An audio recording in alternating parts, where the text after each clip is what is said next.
Situata e krijuar nga rreshtet e shiut dhe dëborës në qarkun e Korçës vijon të jetë problematike në disa zona. Megjithatë, në pjesën më të madhe të territorit, akset rrugore janë të hapura dhe të monitoruara nga strukturat përgjegjëse. Si pasojë e rreshjeve të shiut, argjinatura e lumit Devol vijon të jetë e qartë, duke bërë që rreth 3600 hektar tokë bujqësore në fushën e Maliqit të jetë nën ujë.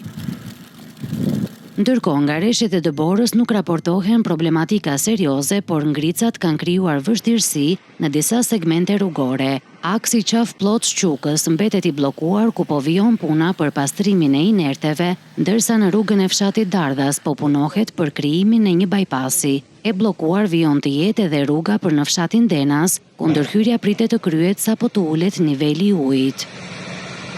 Në akset Ersek-Leskovik, Korçë-Ersek, Zëmblak-Goric, Bilisht-Miras dhe Boboshtic-Dardh është kryer kriposja për shkak të ngricave, ndërsa qarkullimi lejohet vetëm me goma dimërore dhe zinxhir. Në aksin Maliq-Kufiri me Gramshin, situata paraqitet normale. Strukturat e mbrojtjes civile dhe shërbimet rrugore ndodhen në gatishmëri të plotë, ndërsa u bëhet thirrje drejtuesve të mjeteve të qarkullojnë me goma dimërore ose zinxhir për shkak të ngricave të pranishme në disa akse rrugore.